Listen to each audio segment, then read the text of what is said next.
Today's daf we're going to be learning is Zevachim Daf Nun Dalid. I want to start with a few minor points I want to correct from yesterday.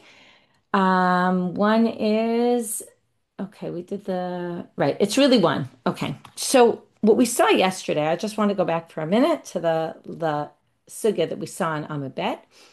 We wanted to know where we get the fact about the Shtei Matanot Shein Arba and how we do the Shtei Matanot Shein Arba. We had a machlok at Rav and Shmuel, Notain b'chozer v'notain, or is it Kimin Gama? Is it two on each side, right? While you're on the side, you do two placings, one on this side of the wall, one on that side, or do you do it in one motion, which is kind of, right angled, like you start on one side and you go to the other. Then we said it was actually based on Machlokas Tanaim. And here I got a little confused with the psukim in the context. So let's just go through the drasha again. Yachol Yizrakenu Zrika Achat. I'm right in the middle of Nun Gimel Amud Bet. You might have thought you could throw out one Zrika. It says Saviv. So then it says, if it says Saviv, you might have thought, right, it has to be around, all around the whole thing. It says Zarku. How is that? Kamin Gama. Okay, that was fine.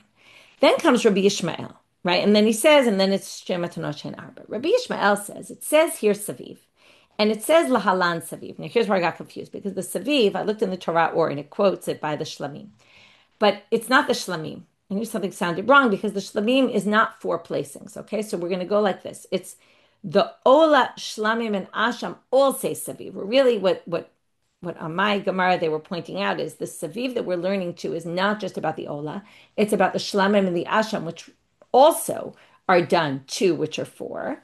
Okay, and then the question is, where do we get it by all of them? It says Saviv by all of them. So Saviv, right? So what does Saviv mean?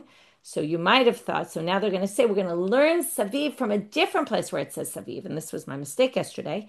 That place is in Vayikra chapter 8, which is all about the Miluim, on those unique korbanot they brought on the days of the Miluim, when the Kohanim, when they were sanctifying the tabernacle for the first time. And there's a korban chatat, which is placed in all four corners, like all korbanot chatat. And there it says Saviv. And that's where we're learning from. So that was my error yesterday. And that's what it was talking about with Pisuk and Arba Matanot. There it's done in all four corners and with a break between each one. In other words, you don't do two that are four. So the question is, right, that's the Bright is trying to get to. If we're going to learn Saviv from there, that has to be on all four corners. But if it has to be on all four corners, it sounds like has to be, if it has to be on all four sides, sounds like it also has to be on all four corners. You have to walk around and do it four times, and that's not what we do here. So then they say that's because the Ola needs Yesod, and not just the Ola, but all the korbanot need Yesod. And since there's no Yesod, therefore, right, we can't do it there. So, right, the Chatat doesn't need Yesod because that was done on the four corners. That was a different thing. But the rest of them need to be done on a part where there's the Yesod underneath. The Ola doesn't have, right? There won't be an option for that if you do it on all four corners. And that's how we got to Stein Chain Arba. Okay, so sorry for that mistake. Now I've corrected it. Okay, then we got into this whole thing about, right, how do we know that the Kerem Mizrachit didn't have a Yesod? Or why didn't it? Not how do we know, but why didn't have a Yesod? And then we ended with this idea, which we're going to talk about a lot today, which is that according to the bracha of Yaakov that he gave to Binyamin, right? It was this thing about in the morning there'll be, let me just get the pasuk out 1 second. Open the pasuk so I can say it exactly right. The pasuk is Binyamin Ze'ev Yitraf. Okay, this is Breshit 49, chapter verse 27. Baboker yochal ad v'la'erev yichalek shalal.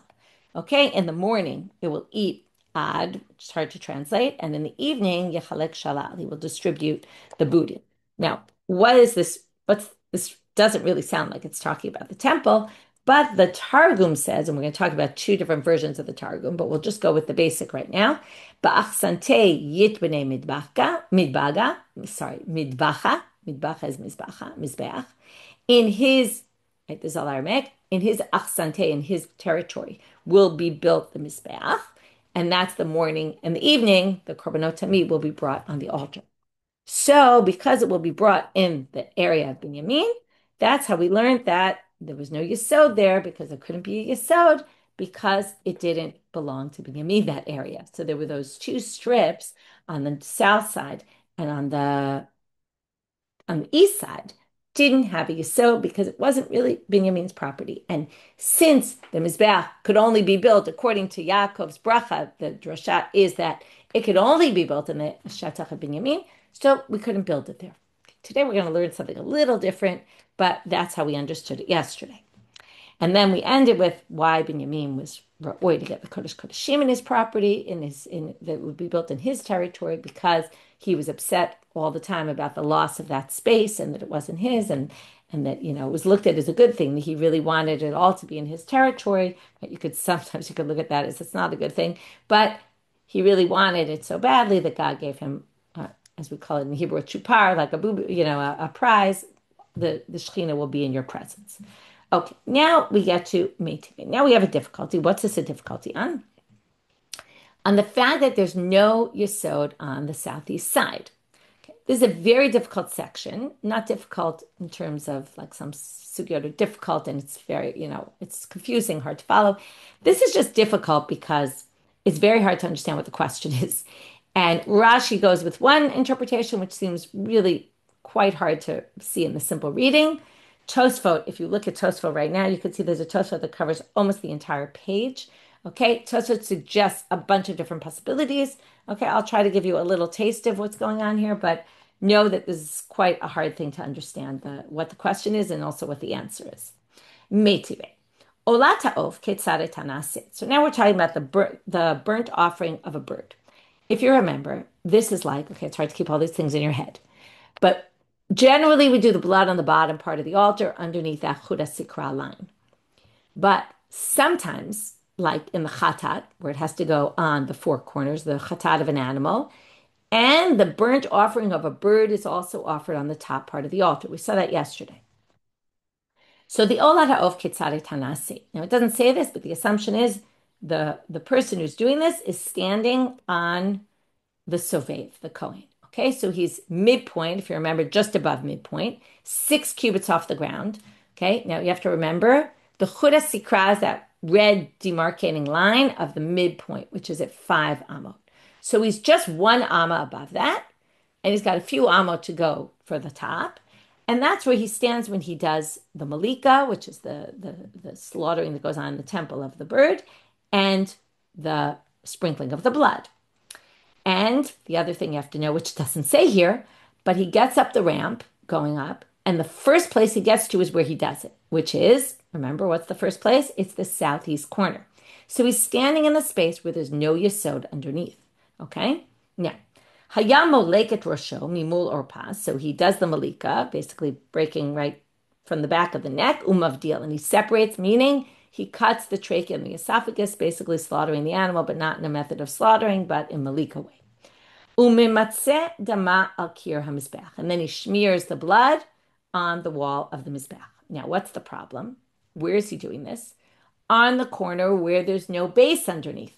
Okay? Now, what's the idea of there being a base underneath? Because you want the blood to drip down. As it drips down, it has to go into something that's where there's a mizbeach.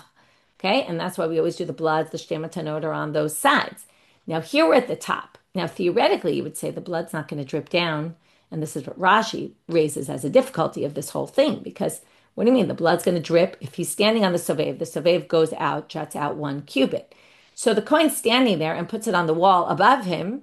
So where's it going to drip? Onto the sovev. So what's the problem? It doesn't drip down all the way to the yesod because the sovev goes out in amma, right? The yesod is 1 more cubit out, but it's got the sovev to go. It's not like when you're standing on the floor on the ground nearby, and you throw it on the wall, and you have to make sure there's a yesod underneath for the wall for it to drip. You actually have the sovev. So Rashi says at the end of Dibor Matril, umematzemi dama, he says v'yitema nofel ala sovev. It's going to fall on the sovev. So what's the problem? So they say, I'm just skipping a little bit. Delok. Okay, so right. So he basically quotes this Gemara later. I'm not going to read this inside, but there's a Gemara later that says that now you assume the Kohen's standing on the sovev. This is where the question gets a little tricky according to Rashi. If he stands on the sovev, so he's obviously pouring the blood upward, and again, it's going to fall right on the sovev where he's standing, so there shouldn't be a problem. But since he's at the height of 6 cubits, and there's 1 cubit underneath him, that he could still do it, and there's a Gemara that says that if he were to bend down and put the blood right underneath him, it was valid. then in that unique case, why he would do that, I have no idea. It won't fall down onto the yesod. That's Rashi's explanation of the question. It's a little out there. Some people say, and this also works a little better with the answer, which you haven't seen yet, and Tosfot, one of the opinions quoted, is that the concern is that we're just in airspace that's like the Sovev is not very wide. It's 1 cubit, if you think, right? The airspace of a person, we always talk about the space of a person is 4 amot, right? You have so I think the concern is either that you're standing there on the Sovev, but blood goes everywhere, and from there it's going to fall down below, and that you have to make sure there's a base underneath, or just something, or that maybe it has to be done in the airspace where there's a yesod underneath. So again, right under the Sovev, there is a yesod, right? It is part of it, but there's nothing, right? 1 amma out already not. It's a little hard to understand the question, so we're going to just go on. To which the Gemara answers, which is also difficult. You'll see what Rashi has to add something in, otherwise it makes no sense according to what he says. So again, according to that, I'm just reading the question again. If you say there's no yesod, then he's doing it just merely in the air. Now, what that doesn't mean is you're doing it merely in the air, but without a yesod underneath it. To which Amar Rav Nachman bar Yitzchak, Emar kachitnu. Avir, in other words, and again, you're in the airspace of not just where there's no yesod. I think I didn't say it right. You're in the airspace of Yehuda, basically. In other words, where's that blood going down? It's going down through the airspace of Yehuda. According to Rashi, it hits the ground where it's Yehuda, and it's not Binyamin. And according to Tosfot, or one of the interpretations of Tosfot, the issue is that you're working on this korban in the airspace, which is really Yehuda. So Amar Rav Nachman bar Yitzchak, Imar kachitnu avir de Binyamin karka de Yehuda. They say that this is the deal that Binyamin and Yehuda made.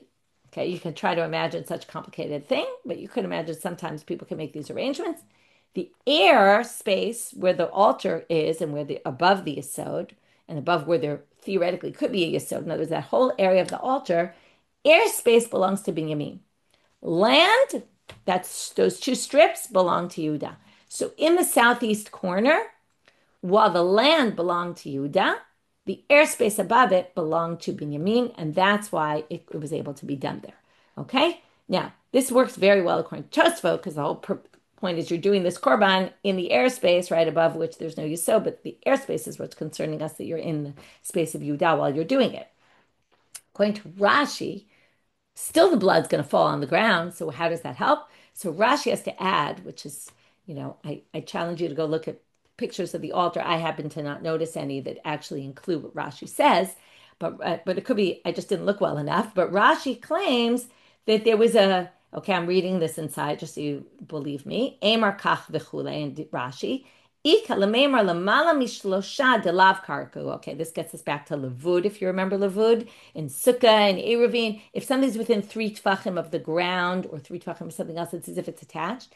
So somewhere above 3 tefachim off the ground, so that it not be considered the ground and belonging to Yehuda, asoi kimim blitak tana kineged otak keren. In that corner, there was a little thing jutting out from the wall of the altar that would accept the blood of the olat ha'of, so that it won't fall on the ground. So Rashi claims, even though it doesn't say so in the Gemara, and that's one of the things, so it says, where do you come from? Like, where is that? Okay, but that's what Rashi claims to explain. So it's again, it's not a complicated Gemara. It's just hard to understand what the Gemara is talking about, because it's hard to understand the question, and it's even hard to understand the answer. Okay, we're going to move on and be satisfied with a little bit of what we saw about it. I'm Rav Nachman. Sorry, we finished that. My lo have yesod. Now we get into there's 2 main sugyas today. The first is, what does it mean it doesn't have a yesod? Now, what did we assume it meant? And from the pictures, any picture you see of the mizbeach, it means that, again, the mizbeach was 32 by 32, but it wasn't really 32 by 32, because on 2 sides, right, we always think of the mizbeach as a perfect square, and the top is a perfect square, and the sovev is a perfect square, but the yesod is strip, strip, empty, empty, right? It's got 2 sides and 2 sides not. And it just juts out a little bit more, right, on those 2 sides where it's not, right? It juts out a little more to the south, a little to the east, but that's it. And it doesn't really have anything, right? Just 1 amma on each of those sides and nothing else. The other space is empty. So that's Rav. Rav Amar Bebinyan. What he said is, what does it mean it didn't have a yesod? It wasn't built, okay? There was an area there just not built. Levi Amal Bidamin. Levi has a different interpretation. He says, what do you mean? It was built. And this is, like I say, always a problem with pictures. Pictures show one way, okay? But according to this, there's a machloket. According to this, the Mizbeach, and when all these books, when they print pictures of like the Machon Mikdash and these other books that are printed and they show, in the Machon Mikdash, you could see the things built. They're always going by an opinion, okay? They don't build it in 2 or 3 different ways. Sometimes they'll show you something according to 2 opinions. Usually it's one place, right? Also the maps that we've been using of the Beit HaMikdash, there's a lot of machlokot, like where the Mizbeach was situated in the room. So in a picture, you can only put it in one place. You can't have it moving. Obviously on the computer, on Canva or something, you can play with it. But in a flat picture, you can't really express this. So Levi says it was actually physically there. You just couldn't pour the blood there. It wasn't a place to accept blood. Okay, so but it looked the same. It's just this area was designated for blood and this area wasn't. So Rav Mitargem, now what's the basis? First, we're going to see the basis. Then we're going to have 4 sources. It's going to be the main part of our sugya today. 4 sources that are going to try to prove one way or the other. The way it's going to work is, now we would have thought Rav is much more intuitive. That's the way we've been viewing it until now. But in fact, we're going to bring 1 source to prove Rav over Levi and 3 sources that really go against Rav. Okay, but in the end, we're going to have responses to all of our difficulties and we're going to be left without any resolution, although the pictures show that really the direction is that it's Rav. So here's the basis of their machloket, and it all depends on that pasuk in Breshit that I quoted before about Binyamin, about the morning and the evening and what this means, and the targum on that pasuk. So Rav mitargem, as we said before. Now we didn't say it in the Gemara; it was the commentaries brought it up then. But ba'achsante yit b'nei midbacha. In his territory will be built the Mizbech. Dalet and Zion switch in Aramaic. So Midbacha is Mizbech. So in his territory, the Mizbech will be built. And that's very clear. It's not his territory, though, so we don't build it. Levi Mitargem, Ba'achsante Yitbane Mikdasha. The Mikdash will be built. Now you think Mikdash means the temple, but what they're going to say is Makom Mikudash L'Damim. Mikdash comes from sanctification. It's a place that's sanctified for blood. In his territory will be the place that's sanctified for blood. But there might be something built which is not in his territory and it won't be sanctified for blood. So the altar can be built in the Shetach of Yehuda. It just, the parts that are in Yehuda can't be used for blood. So he thinks it was completely built. So, like I said, 4 sources. Now we're going to start with the first. Tashma. Hayesod hayam alech al panei kol hatzafon v'al panei kol ha'ma'arav. Okay, it went on the south side and on the north side. Ochel b'darom ha'ma'achat u'b'mizrach ha'ma'achat. And it jutted out 1 cubit to the south. That was on the west, right? The western one jutted out into the south side. In other words, it got to the south side at the end there. So 1 cubit. And on the east, it went 1 cubit. That was the north side of it, jutted out 1 cubit to the east. So what do you see here? It sounds very clear, like it wasn't built, right? It sounds like there was a strip here, a strip there, and it didn't go continue on the whole side. My ochel nami b'damim. They say, oh, you want to explain this according to Levi? When it says ochel b'darom ma'achat, and that's ochel b'darom, ochel is just a weird word anyway. It means to eat, right? It eats up the space. So it sounded like it juts out. But you could say this is talking about the space that could be used and consume the blood. The place that could consume the blood was 1 cubit into the south and 1 cubit to the east of the, of where it was on the northwest sides, and then jutted out a drop here, a drop there. The rest of it, which existed, wasn't able to be used for blood, though. Okay, second source. Tashma. The altar was 32 by 32. Now, if you don't have that strip and you don't have that strip, it wasn't actually a square of 32 by 32. So, they're saying if you look at it from the side, in other words, it jutted out on 2 sides, 32 by 32. That was like saying, as if you draw this imaginary line on the other side, because it really is a square. It's just missing 2 little strips. But if you talk about the sides in general, you say 32 by 32, and that's fine. Third source. Tashma nimtza poreach hamal yisov hamal sovev. This was the ramp. The ramp that went up from the south. Okay, so the ramp hit the Mizbech on the south side where we claim there's no yisod. It was 32, the length of the ramp, and the side of the Mizbech, the length of the Mizbech was 32. So 32 plus 32 would get you the 64, but it actually says that the length of the whole altar in its entirety from the ramp to the end is 62. So how did they explain that? They said, because the ramp went up to the top, but the top we're going to see this soon, although we've talked about it, was 28 by 28. You add the sovev, it was another 2 cubits, that's 30 by 30, and then you add the yesod, that's 32 by 32. So what did they say? When the ramp went up to the top, obviously 2 cubits were overlapping, right? The ramp overlapped on top of the sovev and on top of the yesod. And what do you see there? It's on the south side. Now, there was no yesod. So when they explain how they get to 62, they say the mizbeach was poreach, right? The ramp went over the amal yesod and amal savev. There was an overlap, and that's why those 2 cubits don't count. Sounds like there was a yesod there. According to Rav, there was no yesod on the south side.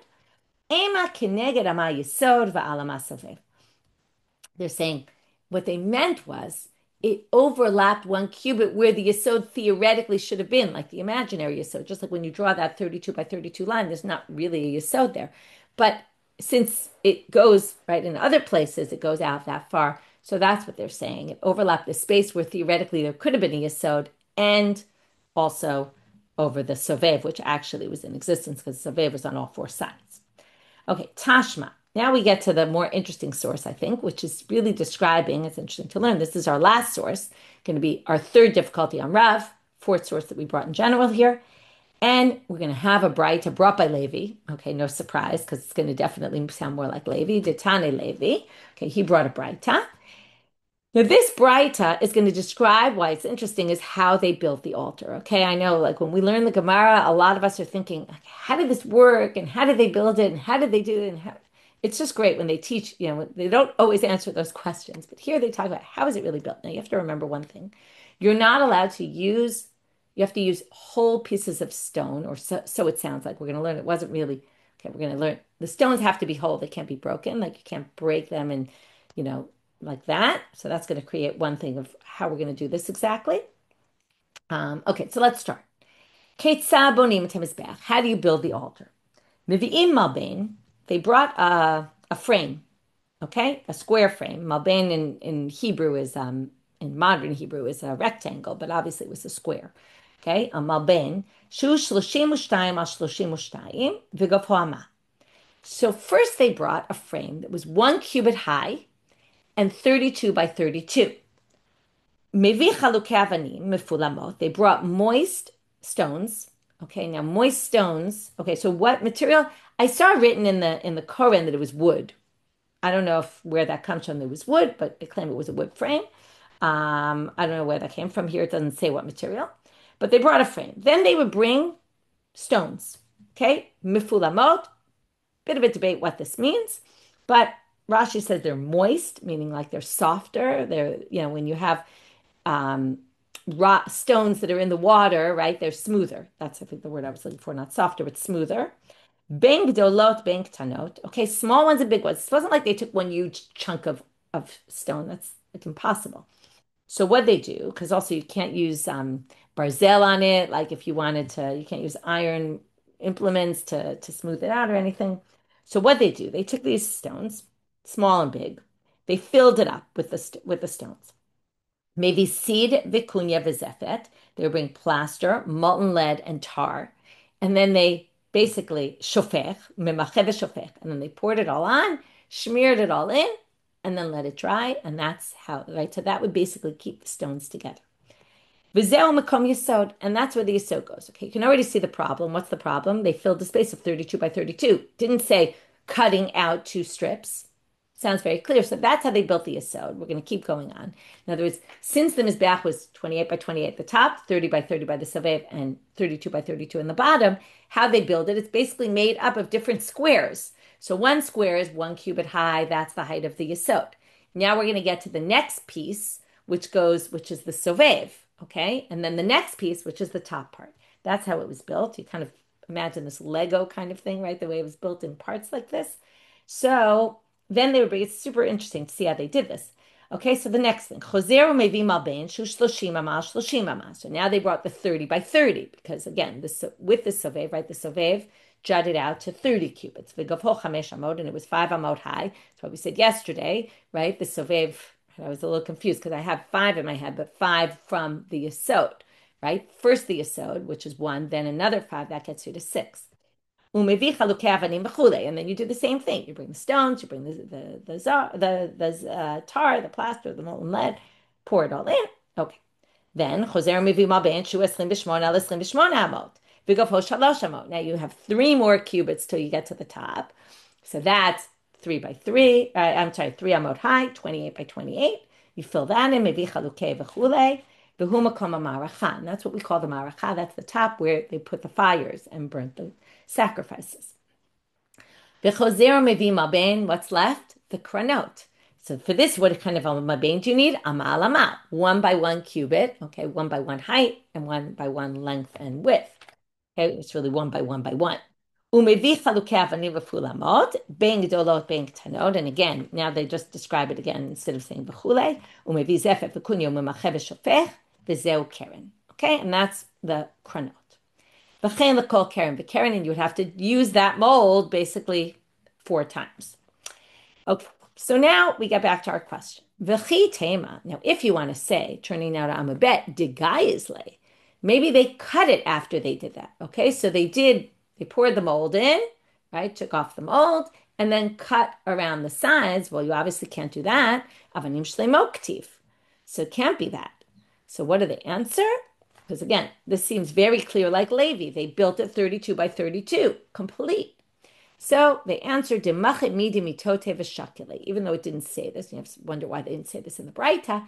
But they would put before, so they put down the mold, and then they put in another thing that's basically 1 cubit in height, goes across the length that you're not supposed to have a yesod there, and put it there, pour everything on, and then take that out. And then, right, the same way if you paint on your wall, let's say, and you want to paint a design. So the easiest way to do it is you put tape in the places where you don't want it to be, and then you can paint over it, right? Pull off the tape, and the paint isn't there, right? So that's the idea here. They put the mold in and then took it out, right? They put in something in its place, took it out, and then it was empty. So that's how we could explain this according to Rav. And now they're going to basically prove that there's precedent for doing something like this. Okay, that we're not just making this up, but they must have done this somewhere else. Where? When they did the kranot. How so? Okay, the horns of the altar. To ilo temahach, if you don't say that there's a possibility to do that kind of thing. And also, by the way, it wasn't mentioned in the Mishnah either in that other place, and they definitely did it in the other place. I'm sorry, in the Braita, in that other place. Hada amar Rav Kahana, avanim shel kranot chalu lotayu. Rav Kahana said that the stone by the corners of the altar, by the horns, had holes in it. Now Rashi says there were kind of holes, but other people say it was actually hollow, completely hollow. Dichtiv, how do we know this? Because of a pasuk that says, Umal'u kim, this is a pasuk in Zechariah, okay? Umal'u kimizrak kizaviyot mizbech. They filled it like a mizrak, which is those are the bowls or utensils that they would use that would hold things in the altar, like you would bring the blood in the mizrak, okay? Like the corners of the altar. As the corners of the altar were meant for pouring blood in. So they accepted blood. They must have, if it was not hollow and totally filled, then basically you would end up with, right? It doesn't collect anything, it's totally full. So it must be that when they filled up the mold for the kranot mizbeach, they must have had something inside that was blocking part of it, so it wouldn't be completely filled. So again, Rashi says it was more like some holes, like little areas. Other people say no, it was completely hollowed inside, so it would be really like a mizrek that it could accept the blood, and that was to accept the blood that was poured inside of it. So just like there, hachanami avanim shleimot amar Rachmana, right there also. If you don't say there was some other method of doing this, you can't say they cut the stone out after because it has to be complete stones. It must be they put something in it and then took it out after the mold was dried. It must be the same thing they did here, and that's how we explain according to Rav. So we now finish that sugya about Rav and Levi's machloket about the yesod. Was it physically there according to Levi, and it just couldn't be used for blood, or was there actually nothing there, which is the way we normally see it in all the pictures, and that's Rav. And again, 1 difficulty with Levi that we resolved and 3 difficulties with Rav that we resolved. Okay, but now the question, we're going to get into a whole drasha of Rav, and this is going to take us almost till the end till we get to the next Mishnah. And then the next Mishnah will finish our daf. My dichtiv vayelach David. Now we're going to talk about how did they choose the space where the temple was going to be. We talked about Binyamin. It has to be in the Shetach of Binyamin. First of all, we saw that from the bracha of Yaakov. But the question is, how did David figure this all out? Where it's supposed to be? How did he know where to build the temple? So, and even if you say it's Binyamin, I mean, there's a lot of spaces in Binyamin. It didn't have to be specifically there. So, my dichtiv, they're going to darshan this pasuk in Shmuel Aleph, chapter 19, verse 19. Vayelach David and Shmuel v'yeshvu b'noyot b'Rama. So David and Shmuel go and they sit in Noyot, which is in the Rama. Now, it sounds like Noyot is a new place, and Rama is the place where Shmuel lived. So the Gemara asks, "V'chima yan Noyot?" It's a Rama, and Noyot sounds like it's some other place, not Rama. So what does it mean they were sitting in Noyot in Rama? Doesn't make any sense. Ella shayu yoshvim. What they're going to darshan is Noyot. They were sitting in Ramah and they were learning Torah. What were they learning? The Noyot of the world. Noyot, first of all, Noy is a beautiful thing. They were learning about the beautiful place, the Beit HaMikdash, basically. And also we call the Beit HaMikdash a Naveh, like an oasis. I think the translation maybe is an oasis, but a beautiful place, basically. And not sure if that's the best translation, but Naveh. Someone could look it up and tell me how to translate it into English. But so now the question is, how did they know? What were they sitting there learning Torah, trying to figure out where are we going to build the temple? So it says in the Torah, you're going to go up to that place. So from there you learn that the Beit HaMikdash must be taller, that it must be the highest place in Israel.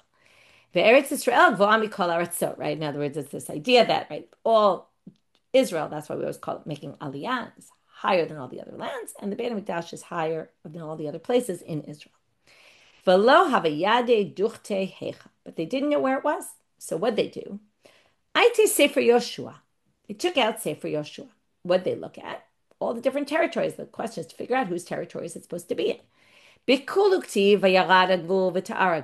Okay, or maybe Valagvul v'yara v'ala v'ta'ar. Okay, so there's different girsaot here, but the boundary went down, and the boundary went up here, and the boundary was drawn.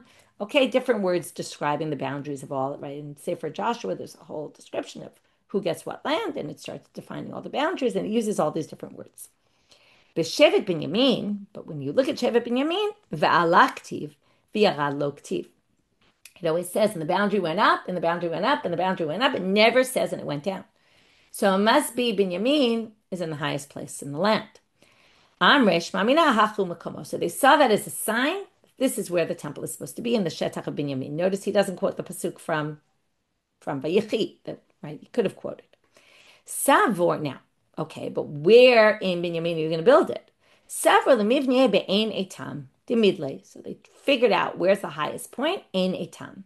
So if you look in the Quran, they have a good footnote about Ein Eitam. There's a place called Ein Eitam. They said it only in English, but I looked it up online. It seems to be this Ein Itun, which sounds like Ein Eitam.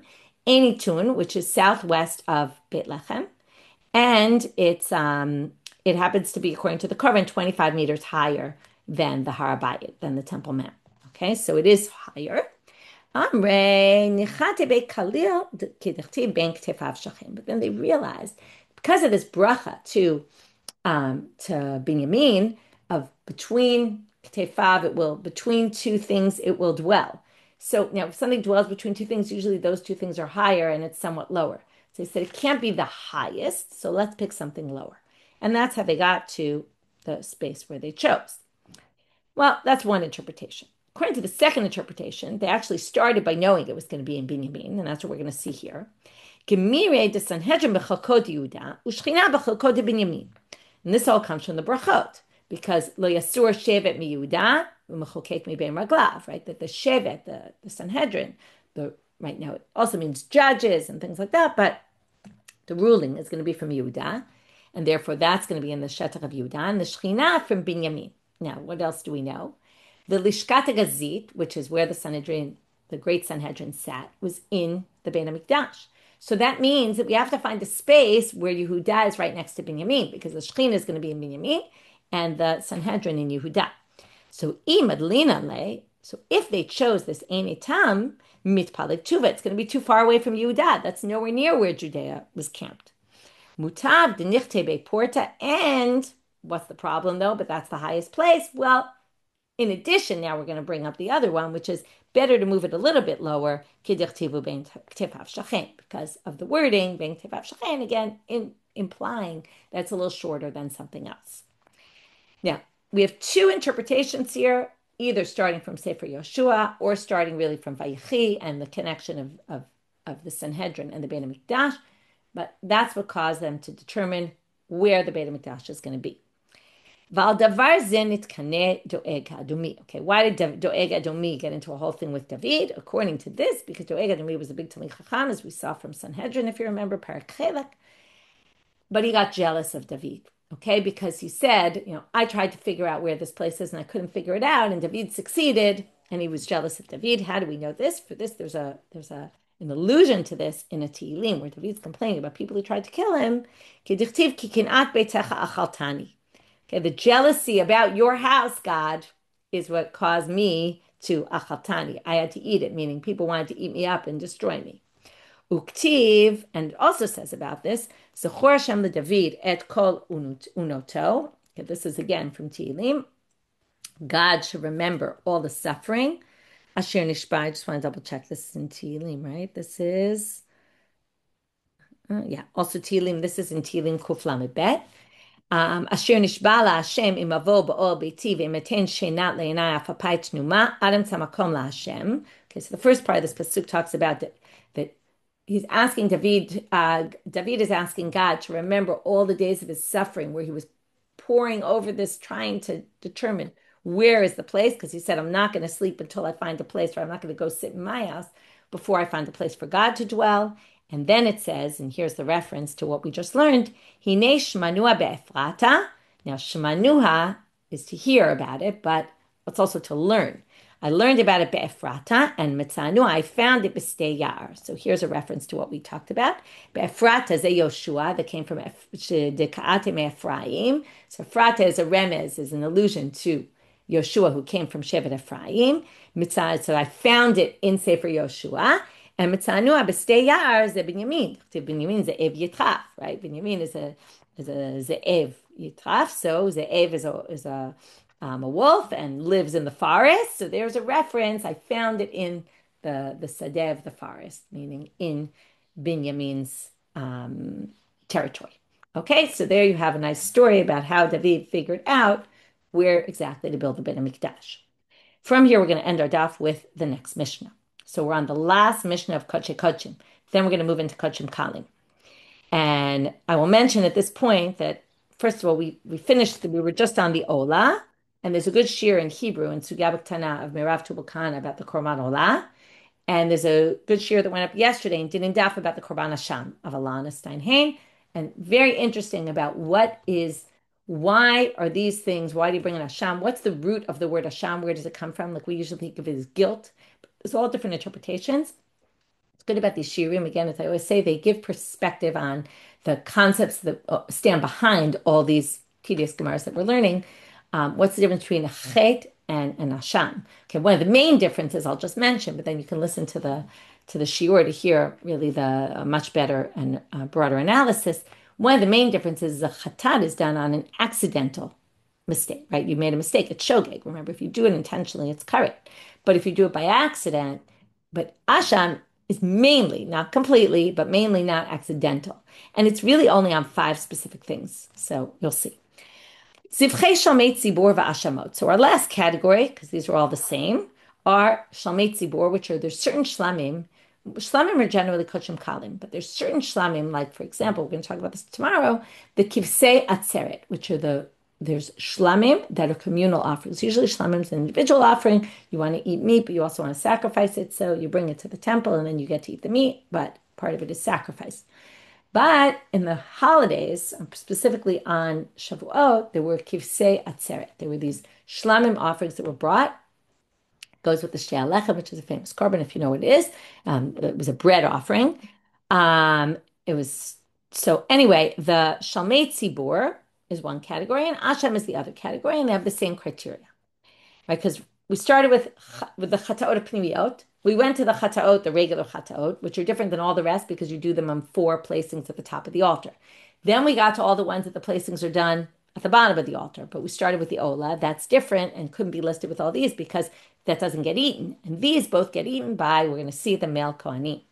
Okay, so here they are. Before we get to the rules about them, here are the ashamot. Elohen ashamot. Asham gzelot, asham meilot, asham shifra charufa, asham nazir, asham mitzorah, and asham talui.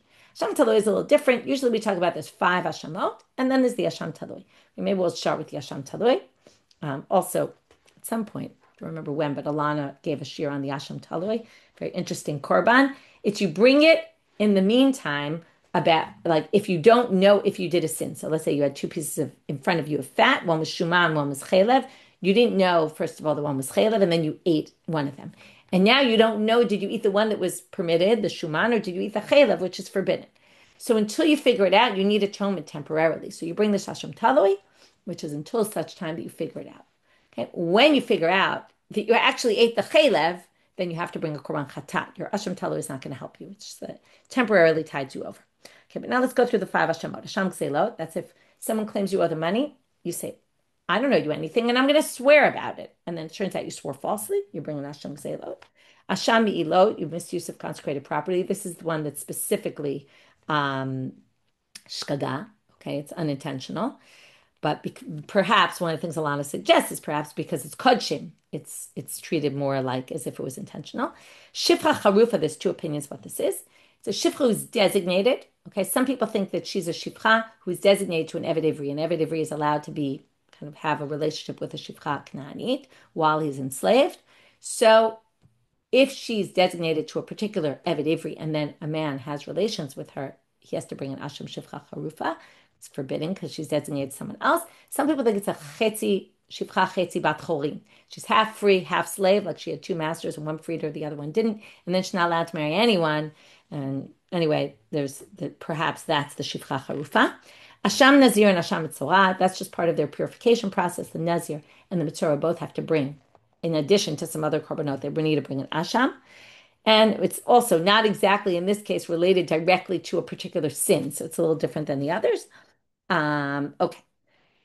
So, and the Asham Talu. So what are the rules about them? With this will finish. Chitatam b'tzafon. So they're still kachim. So they're in the north. Kibul damam b'klei b'tzafon. Again, except the blood in the north. So slaughter in the north, except the blood in the north. Damanta un shtei matanot shein arba. Same thing. That's what we started today by correcting the mistake from yesterday, right? The Asham and the Shlamim is also 2 that are 4. And ne'achalim lifnim min haklaim. They're eaten within the azara. Lizichrei kuna for male kohanim b'chol ma'achal. Any way you want to prepare the meat. Layom v'layla al chatzot. And again, you only get that day and that night until midnight. Again, you really have all night. But the rabbi said until midnight, just like in all the others. And here we're going to end. And tomorrow we're going to figure out how do we know that the asham needs tzafon. Okay, like we've seen before. The shalmei tzibur. How do you know the shalmei tzibur needs tzafon? Okay, asham we saw already with all those hekesh on a hekesh. Okay, so what we do today, we started with this idea of we brought one difficulty on the yesod, the fact that the yesod, there's no yesod in the Kerem Mizrachit Romid. What about this ola, which was a very hard question to understand, how they do the ola specifically in that corner, the olat ha'of, without a yesod underneath. And then we answered that really the airspace is Binyamin, the under the ground actually is Yudan. That somehow resolved the problem, which we struggled with a little. We had the machloket Levi and Rav, whether there was really a yesod, just couldn't be used for the blood, or there was no yesod at all on those sides. And we have 4 sources to try to prove one way or the other. And then we had this drasha about David and Shmuel and how did they figure out where to build the temple. We had 2 kind of ways about how they got to it, 2 different approaches. And then we finished up with the next list of our next Mishnah, which we're going to then get into in the Gemara. With that, we finish for today. Wishing everyone a Shabbat Shalom.